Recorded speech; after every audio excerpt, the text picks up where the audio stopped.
Hey everyone, this is Greg. And this is Matt, and this is Record Mashup. We're excited to be back here with episode 4, and we've got a little bit of a more depressing week this week in terms of our theme, but 2 really good songs that I think will be very interesting for you as the listener, and they will really be able to dive into some meaty stuff with these 2 songs. So I'm going to be talking about Chandelier by Sia. And Greg, do you want to talk about which song you're going to introduce, and then we'll dive into it? Yes. I have ADHD by Joyner Lucas. He's a little bit of a newer rapper, but I'm pretty sure most of you who have been listening to rap lately have probably heard the song. Anyone outside of that, maybe not. Absolutely. So as you could tell, this week's theme is diseases and disorders. So obviously, Joyner Lucas's song is about ADHD, as in the name, and Chandelier by Sia is about substance abuse, specifically from the metaphor of alcoholism. So that's going to be our theme for this week. And with that, let's jump right into to Chandelier. So this was a song that was written by Sia, as well as Jesse Shatkin, and it was the lead single on Sia's 6th studio album, which was titled 1000 Forms of Fear. The song was released on March 17th, 2014. And what's interesting, Greg, I don't know if you found this, but when she originally was writing this song, she originally wrote it with the intent for it to be released or recorded and released by either Rihanna or Beyonce. But she actually ended up recording it and releasing it herself. Yeah, I did find that pretty interesting. I saw that also. She has in the past made a lot of music and co-wrote music for past artists, and that's kind of how she really kind of made her name. But for absolutely. This instance, she just kind of was playing around and thought she was making something for someone else and realized, hey, this is like something that affects me. This is a song for me. Absolutely. And that's a great point, because she, throughout her life, for a number of incidences and personal experiences in her life, she had suffered from alcoholism, drugs, bipolar disorder. She also had an autoimmune disease at one point, and she also even attempted suicide. So this was definitely a song that I think she could relate to on a personal level when she was writing it, and certainly as she presented it to the world. So with that, let's kind of get into it. Greg, I don't know if you remember when this song first came out. It was 2014. I was actually in my last year of undergrad at the time, and I remember this song. Actually did not hear it then. Oh, really? Yeah, I heard it 2015 or I think it was 2016 actually. We watched a lot of music videos on the boat and everything. So yeah, we saw that in the Shia LaBeouf music video for her other song. I'm blanking on the name of it, but it's got the same girl who does choreography and the dancing in Chandelier as well. So we're actually huge fans of both of those songs. And Chandelier actually was what got me kind of interested in Sia. I haven't listened to all of her music, but I've listened to things here and there. Yeah. Well, and it's interesting. The song had a little bit of a slow release. So it was released in 2014, in March of 2014. I think I first heard the song in that summer, June or July. I was actually at a Sarah Bareilles concert, of all things. And Sarah Bareilles did a cover of it, absolutely killed it. It's there's actually still on, if you go on YouTube and look up Sarah Bareilles Chandelier, the top video that comes up was the concert I was at. Did a remarkable cover. But that was when I first heard the song, and it was funny because just a few weeks after that is when the song really kind of started hitting the airwaves and getting big, which was pretty interesting. So I don't know if that makes me a hipster, but anyway. Yeah, taking a look at Wikipedia, it shows the release history for the song. So it came out March And then it had multiple re-releases later in March, June. Yep. And also July. Yeah. So in fact, it really wasn't for it. Yes, that's right. And it was actually released twice in the US. Many of those releases were obviously in different countries. Artists oftentimes, as you know, will release songs at different points across the world. But it was actually released twice in the US, which is pretty interesting. Mm-hmm. Which is probably why it saw that kind of bounce to or second wave, if you will, of fame. I've also never seen Wikipedia show so many weekly charts, year-end charts for a song before. If you look at Wikipedia, it's got every big country out there that has a peak position for it. And most of them are in the number 1 to number 10 spot. So top 10 spot for this song multiple times. Yeah, absolutely. It hit number 1 in 4 countries, I believe it was. I'm sorry, it hit number 1 in 5 countries, but as you said, it was top 10 in almost just about every country that it charted in, which is pretty remarkable. And the song was eventually nominated for 4 Grammys. Unfortunately, it didn't win any Grammys, but it was nominated for 4.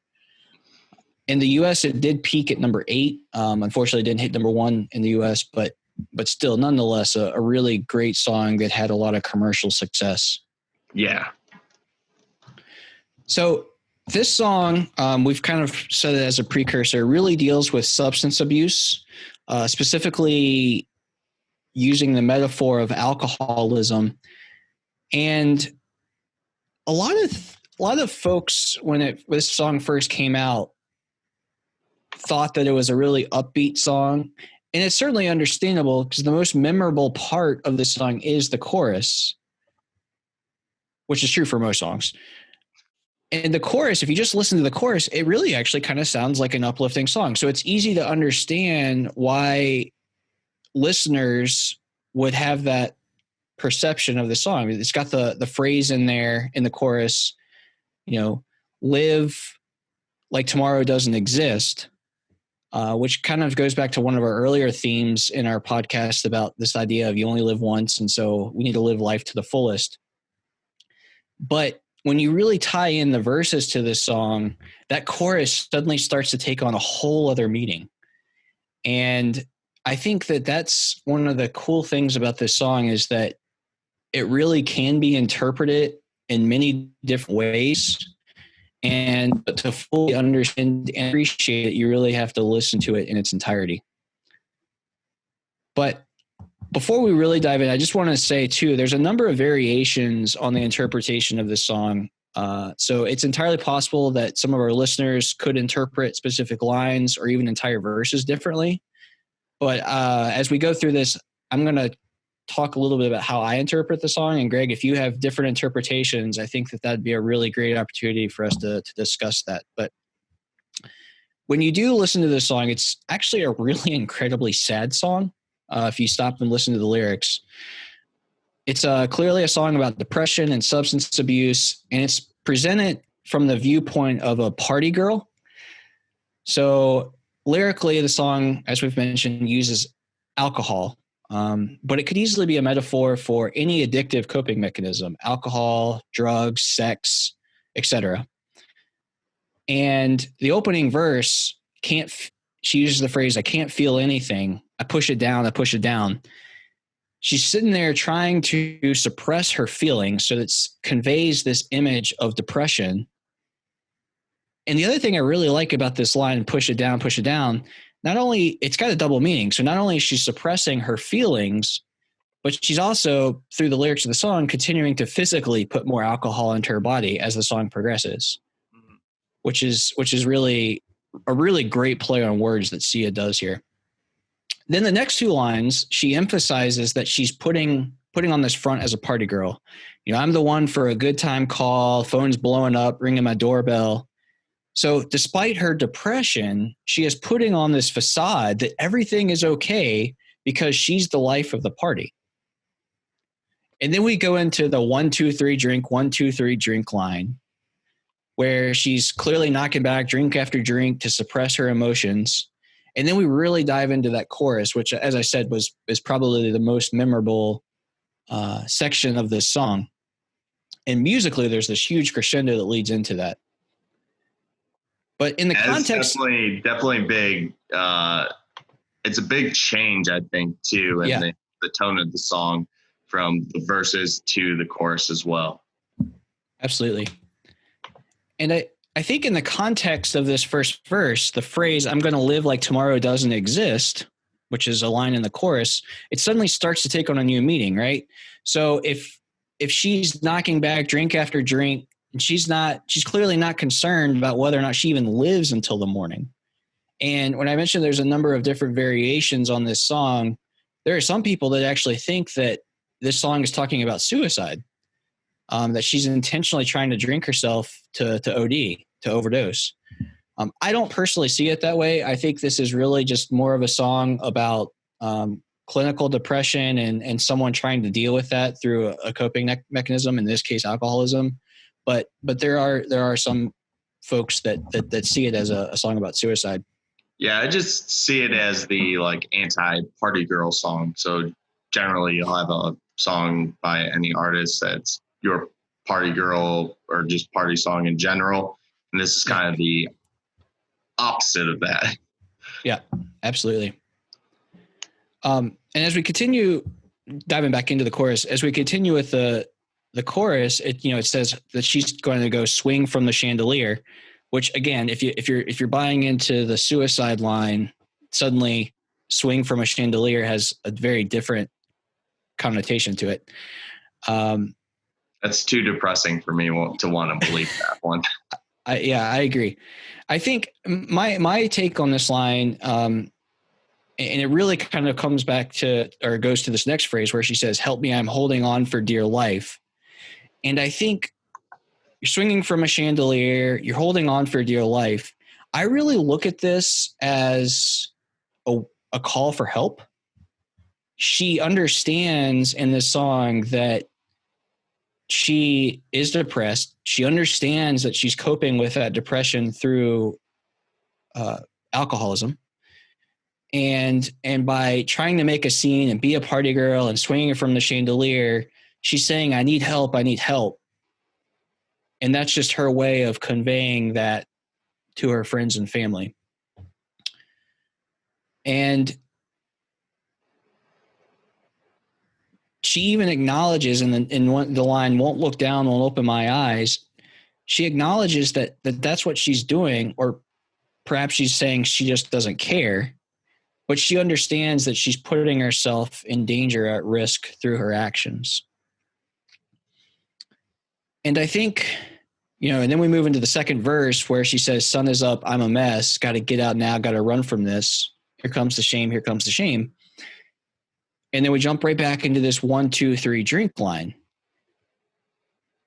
And that phrase and the fact that it immediately goes back into the chorus where she's back to drinking, certainly there's a song writing aspect to this too. That's how most songs are written, right? You do a verse, you go into the chorus, you do a verse, you go into the chorus. But when we're thinking about this song in terms of what it means in the larger picture, it represents this cycle that folks with depression have, and folks that deal with depression through some kind of addictive means, how they handle situations. So they realize something's wrong, and their way of dealing with it is just to keep doing that thing that they know is wrong. And it creates this cycle. And I think that Sia masterfully represents that cycle in how she's constructed the rhythm and the pattern of this song. It's incredibly well done. And it really hits at the vicious cycle that all addicts face, whether that is alcohol or drugs, or, as I said, sex abuse, even physical abuse, but not so much physical abuse. That's usually at the hands of others, but any kind of self-inflicted abuse from an addictive nature. And so, it's interesting because I have to admit, when I first heard this song years ago, I never really kind of understood what this song represented, because it was such a big song and had such a great catchy chorus. And as we were preparing for this week, and I was just sitting there really kind of diving into these lyrics, it really is a dark song. Yeah, it's definitely covered up by the tone of the music, like the instruments they're playing, and just the beat of the song, how it's portrayed. It definitely doesn't get I don't think it gets the message across on a first play. You actually have to listen to it a couple of times, actually dive into the lyrics and understand what's saying. Because from the start of it, just like you said, it goes into just pushing your feelings down. And the way she's doing that is just drinking more alcohol. And then she gets ashamed in the second verse of how she's acting. So to get rid of that shame, she just pushes it down with more alcohol. So it really gets into just covering up your feelings with whatever you can. Yeah. So that you can't feel them anymore, essentially. Yep. Absolutely. And, I completely agree. And I think when you look at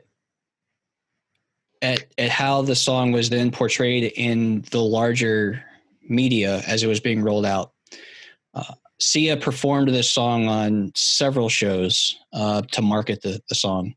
She performed on SNL, Ellen. I think she may have performed on Good Morning America, but I know certainly SNL and Ellen and a number of other shows.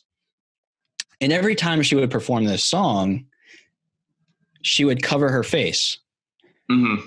She, whether it was with her wig or she'd have her back to the audience, but she would never show her face. And that's not, at the time, I remember thinking, oh, that's just kind of her shtick, right? That she puts on this persona of not wanting people to understand or know who she is as a person.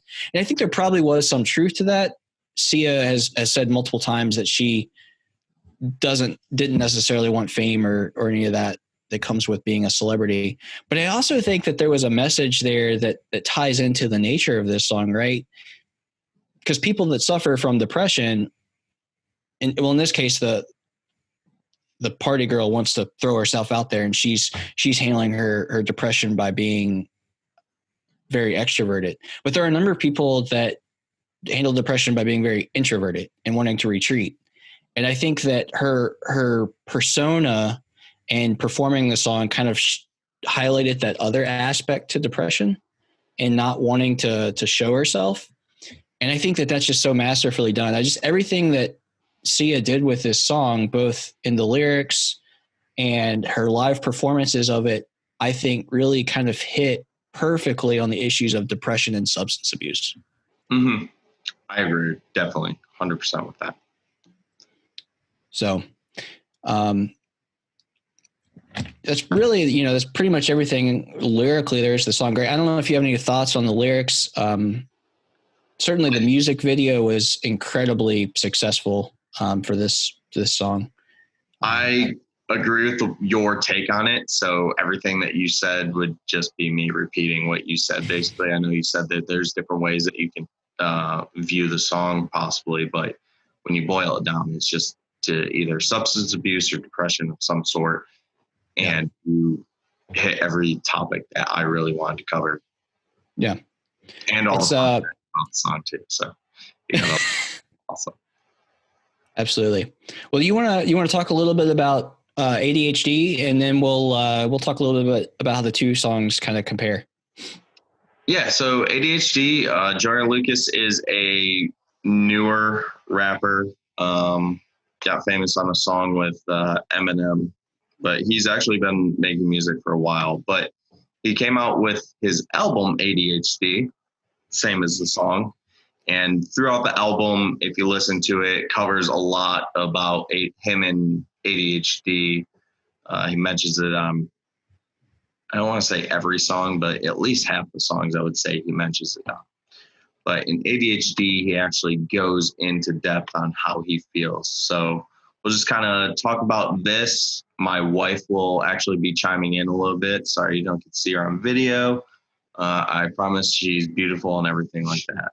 So anyways, she forced me to market Anyways, getting into the song. So the very first lyrics are, it kind of feels like I'm dying on the inside. It kind of feels like I've been trying to get by. So starting it off very clearly that he just doesn't feel right just from the inside. He can't really understand like what he's doing. So he's just trying to do everything that he can just to get by, right? Yep. And he's been this way since very little, and he was diagnosed with ADHD as a child. And talking about it, his family, he said other people in his life that were just kind of negative toward him due to being diagnosed with ADHD. And ADHD, we call it an illness. Sure, it's I wouldn't even consider it like a mental disorder or anything. It's just something you have to deal with. And a lot of people do say they have ADHD when they actually don't have ADHD. Right. It's actually something you need to go to a doctor, be diagnosed with. And it really hasn't been getting any traction until I'd say the past couple of years, really, where people are actually considering it as something serious. Right. Anyways, he goes into saying that he doesn't need any medication. He may be just a little bit different, or maybe it's just that his ADHD isn't tripping. So his ADHD is actually making him act out or act differently. And people's negative connotations or like how they see ADHD negatively kind of affects him and makes him act out differently or negatively or just fidget a lot around people, things like that. And he continuously goes into this song with saying that he's dying on the inside. And why does he think he's crazy and someone to save him, right? So you can't blame the person with ADHD. It's just how their mind works. They think a little bit differently than what you would say maybe your normal person thinks, right? Right. But you can't blame that person because that's how they interpret it. And also with people with ADHD, feel free to chime in at any point while I'm talking. People with ADHD, it amplifies their anxiety.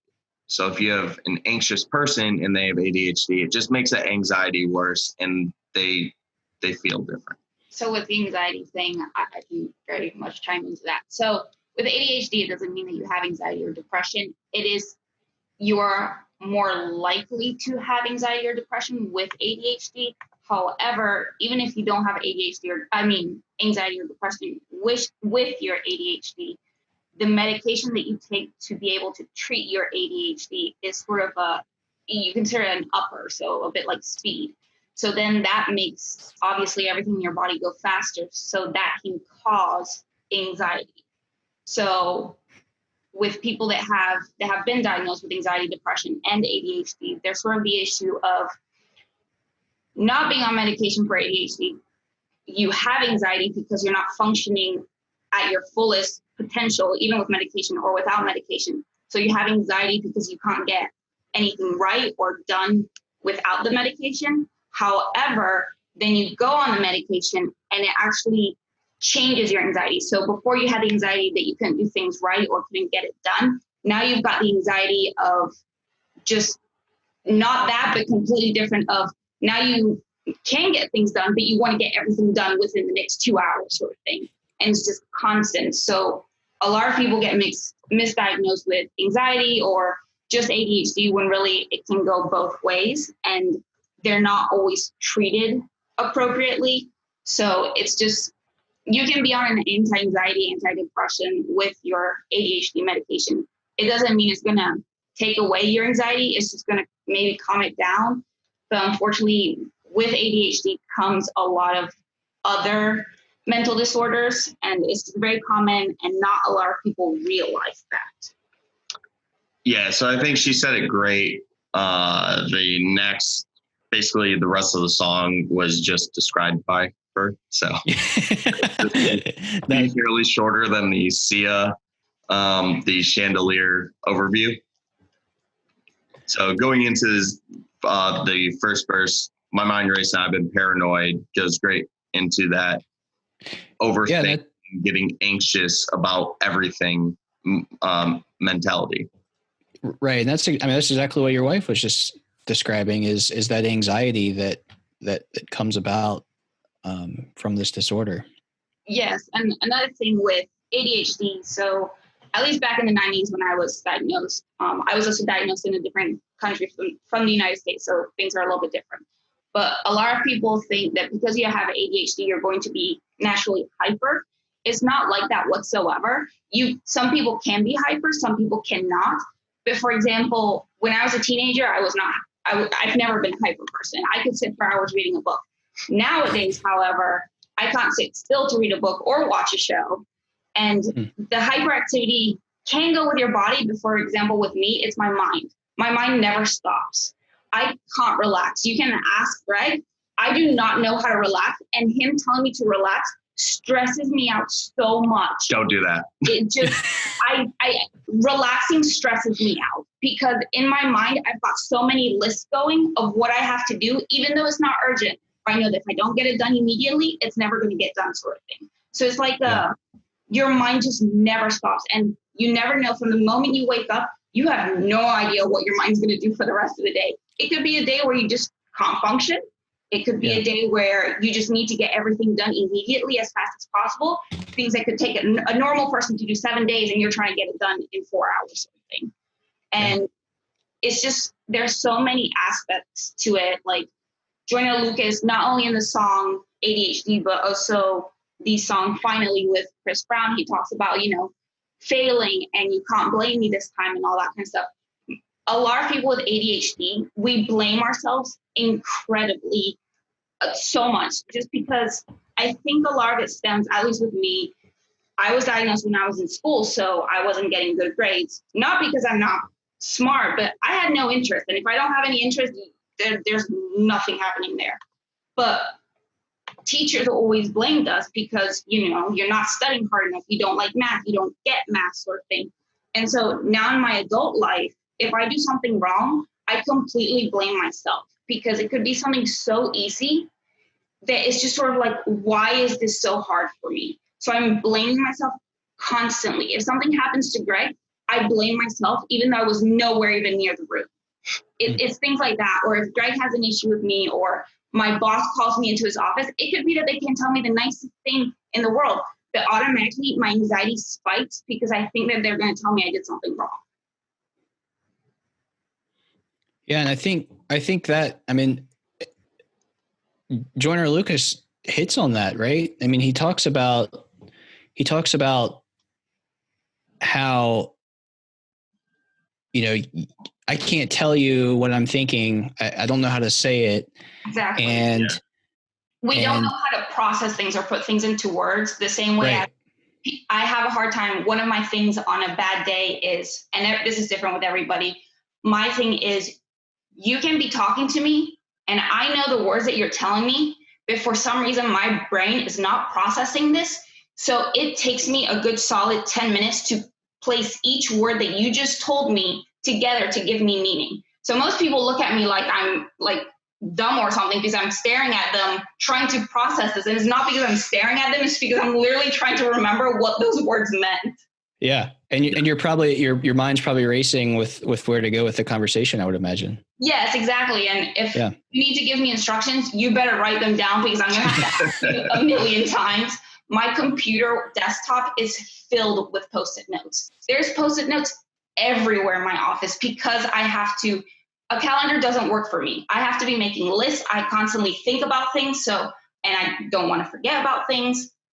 And it's just, it's like a never ending cycle. And it doesn't help. Like Joyner Lucas in one of his songs has a skit with a doctor talking about how he's being diagnosed with ADHD. And the thing is, yes, they do. The first thing they're going to try is medication. And that's great for some people. It's not so great for other people. It really depends on the person. I went from my 18th birthday to I think I was 25 without any medication. And I didn't realize how bad it had gone because I never realized what the symptoms are. Because it's not just not being able to focus, but so many other things.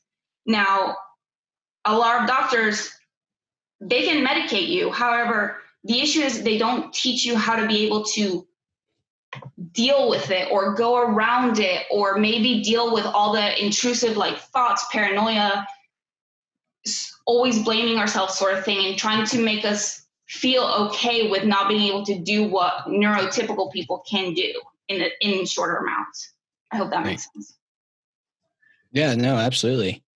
Yeah. And I think, and that's kind of a great segue, I think, towards the last verse here in Joyner Lucas's song.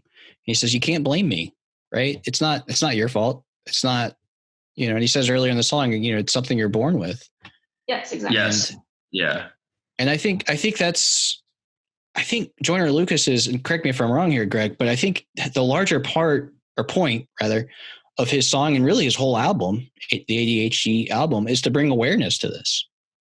And it's definitely to bring awareness to ADHD, as well as he has some other songs that he talks about just drugs and alcohol and things like that as well, that he doesn't agree with the whole like drug culture, like singing about drugs, like glorifying them and things like that as well. So he's definitely on bringing awareness to ADHD and just like even alcoholism or like overdosing on drugs and things like that. So a lot of the songs definitely have a lot of good messages to it. When I first heard the album, which was probably 3 or 4 months ago, I was driving to go and get takeout from Indian food because it was great. Anyways, artists usually rap or sing or whatever you want to say about anxiety, depression, drug abuse, things like that. But I think he's the first one that I've ever heard talk about ADHD. And completely honestly, the first few lyrics from Finally and also the ADHD song, I broke down in tears, because it's so nice to hear about other people. It's not something you usually share with people, so it's not something you can just talk about openly with people. Usually everybody keeps it inside because you don't want future employers or your actual employer to hear about it. You don't want other people to even know because they may blame you for other stuff, sort of thing, or maybe feel sorry for you and you really don't want that. So it was such a relief to hear somebody actually talk about it and bring awareness to it. And it was really nice. And I'm obsessed with that album, and I probably will be for a very long time. We both really like Joyner Lucas. But it was really nice. And you can hear him when he's rapping, the struggle that he's been through since he was a kid with it. The medication with the symptoms, it's just, you never feel better. All the medication does is just slightly take off the edge. Yeah. It doesn't, and it comes with a whole other array of issues like medication. The medication is not really necessarily healthy for us either. A lot of people think, oh, look at you, it's great for you to be on medication. It suppresses your appetite. It makes you study harder and all that. No, it doesn't. What may take a normal, what's called a neurotypical person to study 4 hours, if they take the medication when they don't have it, it may take them just an hour to study. Now, with me, what would usually take me 4 hours to study without medication, with medications, may take me 3.5 hours. So There's really not that much of a difference. It's just slightly helping us be able to process and be able to function. So it kind of grinds my gears when everybody's like, oh, you're so lucky to be on medication, or, oh, I messed up, I must have ADHD. It's not just attention. It's not just wanting medication to be able to lose weight or anything like that. It's just like caffeine and nicotine. They fill you up when you first start too, but then you get used to it. Right. There's just so much misconception about ADHD, and it also gets so wrongly misdiagnosed. Like most kids, I find in children, it can get overly diagnosed because a kid is bad at studying, it could be anything else that he's bad at studying. He doesn't mean that they have ADHD. In adults though, the symptoms can be much stronger because you're seeing it in your daily life because you don't have your parents taking care of you or doing your laundry, or you're living on your own. So the symptoms become more aware and stronger. However, as an adult, it is very hard to get diagnosed with ADHD. Very hard. Yeah. I've heard that. And you talked a little bit about the passion that Joyner Lucas brings to this song. And I think that's one of the things that these two songs really have in common when we look at them together, certainly they're both bringing